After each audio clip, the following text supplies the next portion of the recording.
The sound of laughter and the soft ripple of water against the dock made it feel like the perfect day, the kind of day you wait weeks for.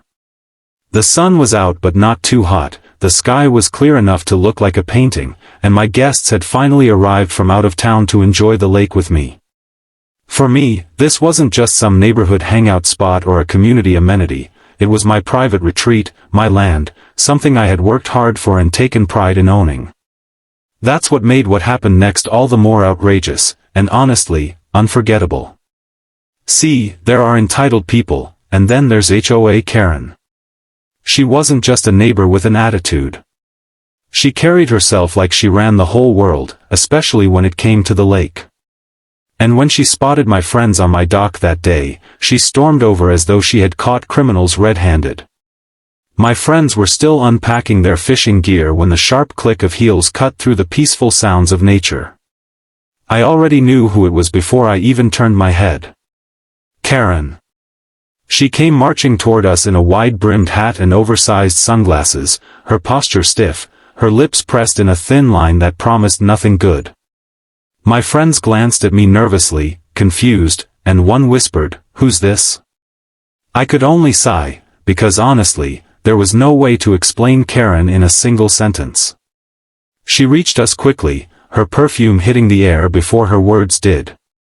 She didn't bother to say hello or ask what we were doing. Instead, she jabbed a finger toward the lake and barked, "Excuse me. What do you think you're doing? This is HOA property. No outsiders are allowed." My guests froze, blinking at her in disbelief.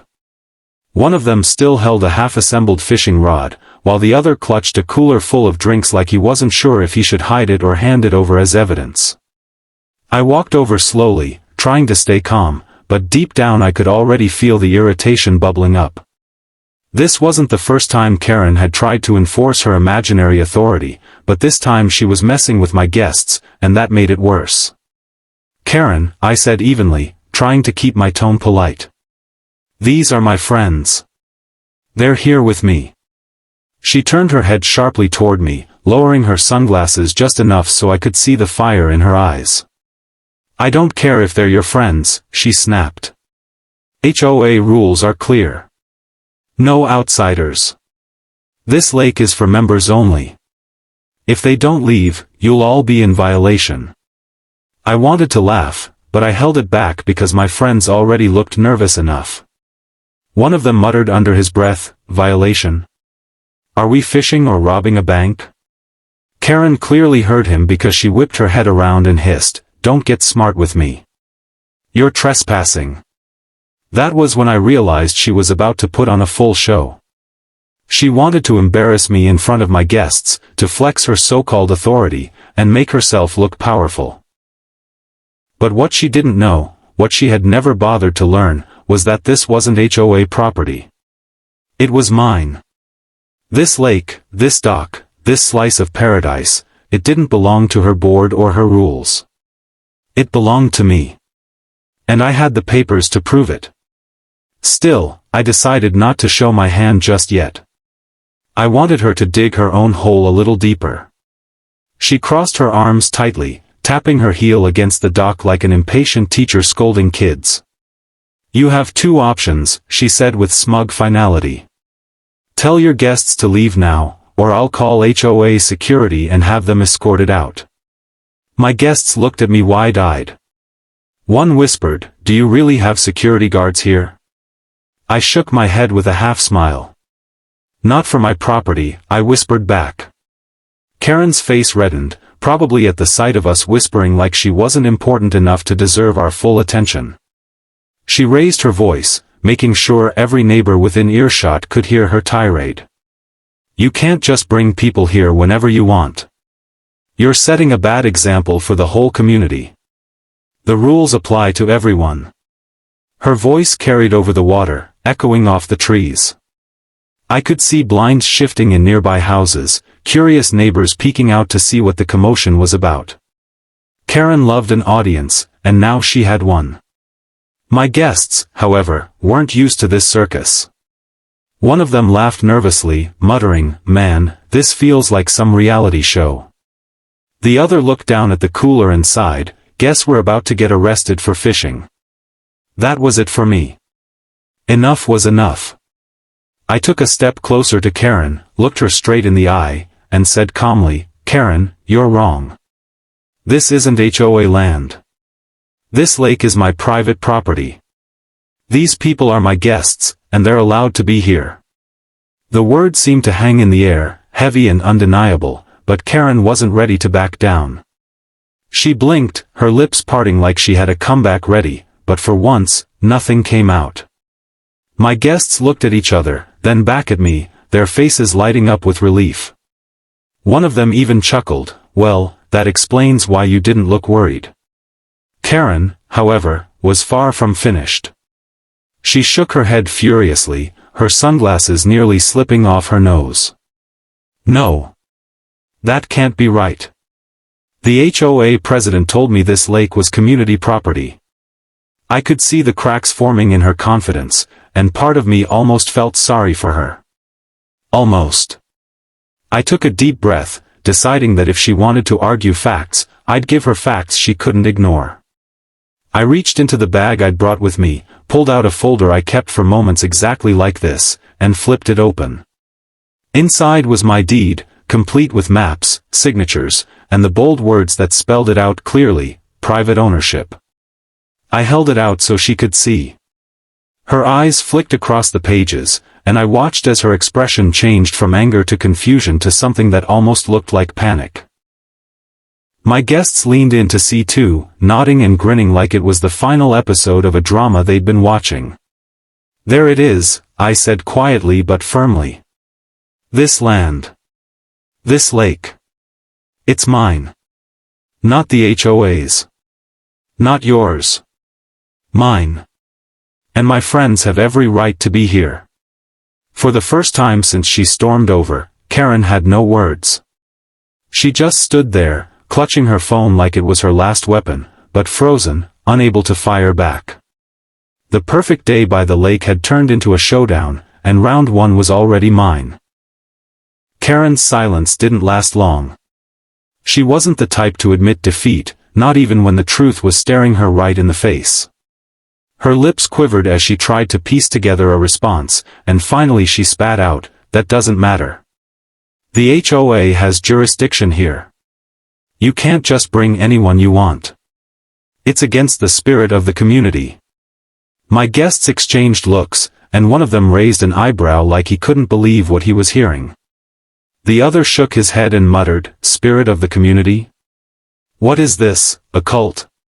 That made me laugh, though I tried to hold it in. The absurdity of the whole situation was almost too much to handle. Here we were, on land that I owned, with paperwork to prove it, and yet Karen was still trying to enforce rules that had nothing to do with me. She reminded me of a hall monitor who never outgrew her whistle, someone who thrived on the power of bossing others around even when that power was imaginary. But what made this moment different was that I wasn't about to let her bully my friends. I turned toward her, calm but firm, and said, "Karen, you need to stop. You've seen the deed. You know the truth now. This is my property. My friends are welcome here, and you don't get to tell them otherwise." Instead of backing down, she let out a shrill laugh. "We'll see about that," she snapped, fumbling with her phone. "If you think a piece of paper is going to stop me, you're wrong. I'm calling the HOA president right now." She held the phone to her ear and started pacing up and down the dock, her heels clacking against the wood, her voice rising with every word. "Yes, it's me, Karen. I'm down by the lake. There are outsiders here with my name. He claims the lake is his property. Can you believe that? What are you going to do about it?" She paused, waiting for an answer, her face growing redder with each second. I could only imagine the poor HOA president on the other end, probably rubbing his temples, realizing he'd been dragged into yet another one of Karen's meltdowns. My guests leaned back in their chairs, clearly entertained now. One of them whispered, "This is better than Netflix," while the other cracked open a soda and muttered, "Can't wait for the season finale." I grinned, shaking my head at their jokes. Karen continued her rant, pacing and waving her free hand dramatically. No, I won't leave until this is handled. They're trespassing. This lake belongs to the HOA. You need to come down here right now. She ended the call with a furious jab of her finger against the screen and spun around to face me. The president is on his way. We'll see who's right when he gets here. Her smugness returned for a brief moment, but I didn't flinch. Instead, I leaned casually against the railing of the dock and said, "Perfect. He can come and read the deed too. I'll be right here waiting." My guests laughed out loud, one even clapping his hands like it was a sporting event. Karen's face twitched at the sound, but before she could respond, a few neighbors started to wander over, curious about the scene. They lingered at a distance, whispering to each other, clearly intrigued by Karen's theatrics. She loved an audience, and now she had one. She straightened her back, adjusted her hat, and raised her voice even louder. "Neighbors. You're all witnesses. These so-called guests are trespassing on HOA property, and I'm making sure the rules are enforced." I couldn't believe it. She was trying to rally the neighbors like she was leading a revolution. But instead of joining her, most of them looked skeptical, even uncomfortable. A few of them glanced at me and my guests, then at Karen, and you could tell they weren't buying her story. The tension grew thicker as the minutes passed until finally, a sleek black SUV pulled up near the dock. Out stepped the HOA president, a man in his late 50s with a balding head and the kind of tired eyes that said he'd dealt with Karen far too many times before. He adjusted his tie, sighed heavily, and walked over. Karen lit up like she'd just won the lottery. She rushed to his side, grabbing his arm and dragging him toward us. "Thank goodness you're here. Tell them they can't be here.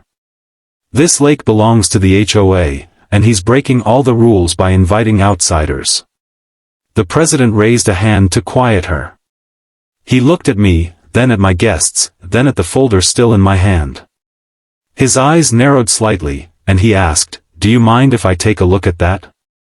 Without hesitation, I handed him the deed.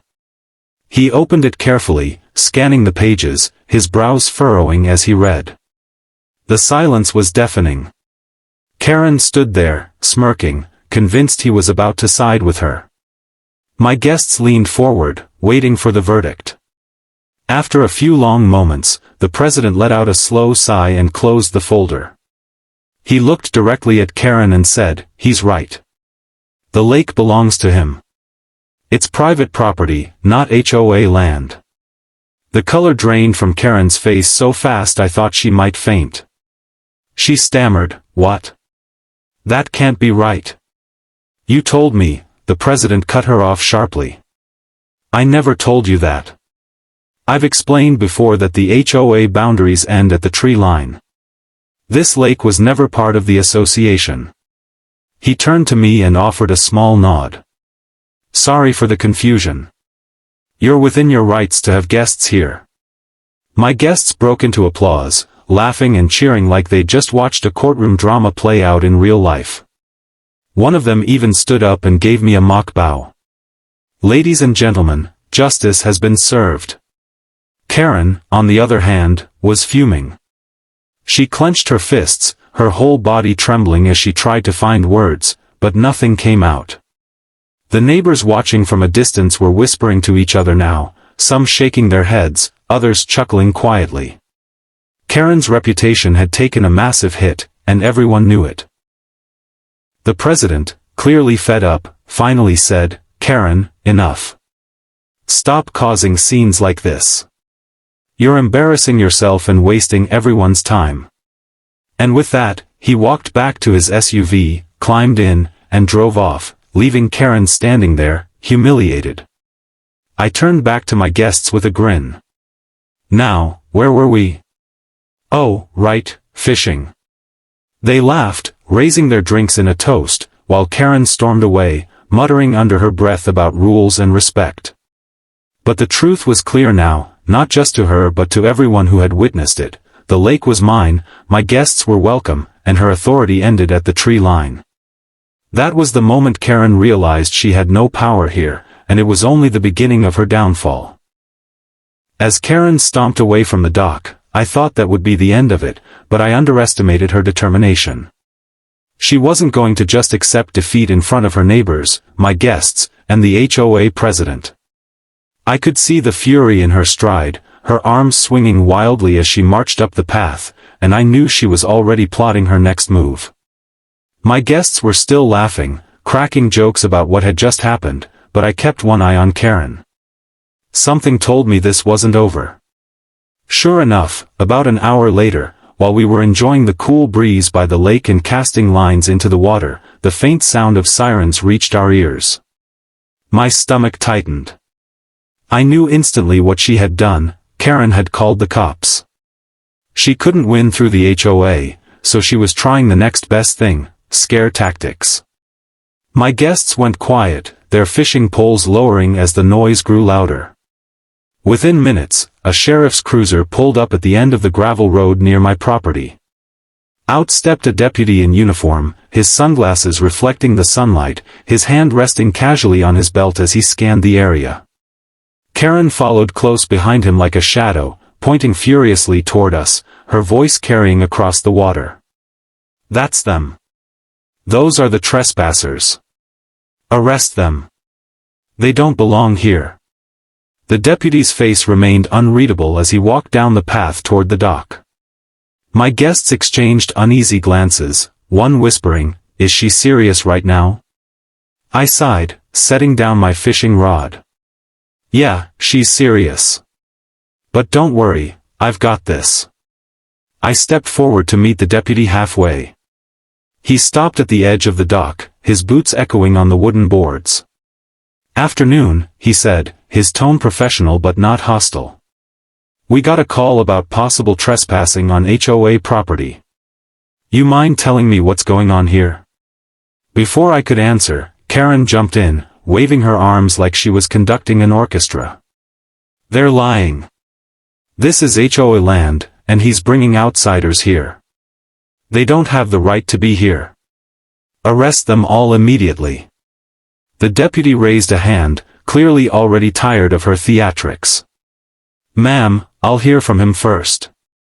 His eyes shifted back to me, calm but firm. "Sir?" I reached into the folder I had left on the picnic table and pulled out the deed once more. Holding it out, I said, "Deputy, this is my property. The HOA has no jurisdiction here. The president himself confirmed it earlier today. My guests are here at my invitation." The deputy took the folder, flipping through the pages with practiced eyes. He nodded slowly, clearly recognizing the legal weight of the document. Then he looked up, his expression changing from neutral to mildly annoyed. "This looks solid. If the HOA president already confirmed this, I don't see a crime here." Karen's face twisted with rage. "What? No. You don't understand. He's breaking the rules." "The HOA rules say," the deputy cut her off, his tone sharpening. "Ma'am, HOA rules are not the law. They don't override property rights. If this land belongs to him, then his guests are here legally. End of discussion." My guests erupted in laughter again, clapping and cheering like they were watching the finale of their favorite comedy show. One of them raised his soda can toward Karen and shouted, "Better luck next time, Karen." The deputy gave them a quick look, then turned back to Karen. "Ma'am, I suggest you stop calling the sheriff's office for matters like this. It wastes our time and resources. If there's no crime, we can't do anything for you." Karen was trembling now, her face red, her fists clenched at her sides. "You don't understand. He's ruining everything. He doesn't belong here. None of them do." The deputy adjusted his sunglasses, his patience clearly running thin. "No, ma'am. From what I see, it's you who's causing trouble. Consider this a warning. If we get another false report like this, we'll have to take action." The implication was clear, and it hit Karen like a slap in the face. For the first time all day, she had no comeback. Her mouth opened, but no words came out. The deputy handed the deed back to me, gave a respectful nod, and said, "Enjoy your afternoon, sir." With that, he turned and walked back to his cruiser. Karen stood frozen for a moment, then spun around and stormed off again, muttering under her breath, her pride shattered. As the cruiser drove away, my guests burst into another round of laughter.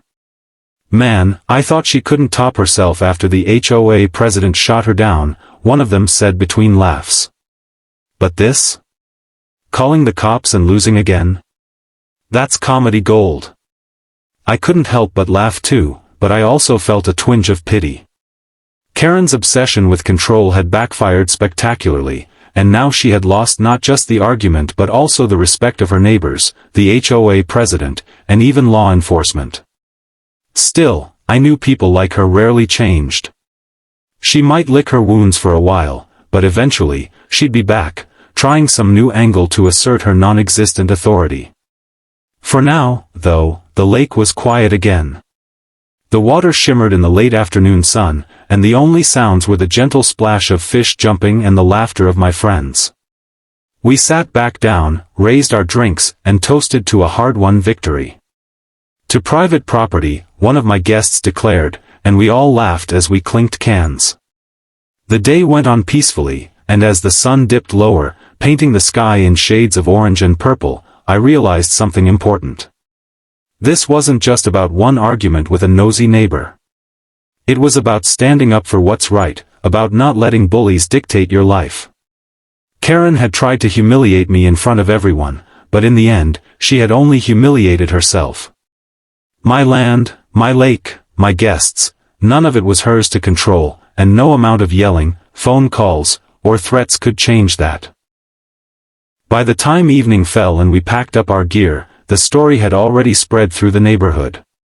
Karen's meltdown at the dock, the HOA president shutting her down, the sheriff warning her, it was all anyone could talk about. And while she might try to spin it her way, the truth was undeniable. Everyone knew she had lost, and badly. As my guests left with smiles on their faces and promises to come back soon, I stood alone by the water for a moment, taking it all in. The reflection of the stars shimmered on the lake's surface, and I felt a deep sense of peace. This place was mine, a sanctuary, and no one, least of all Karen, could take that away from me.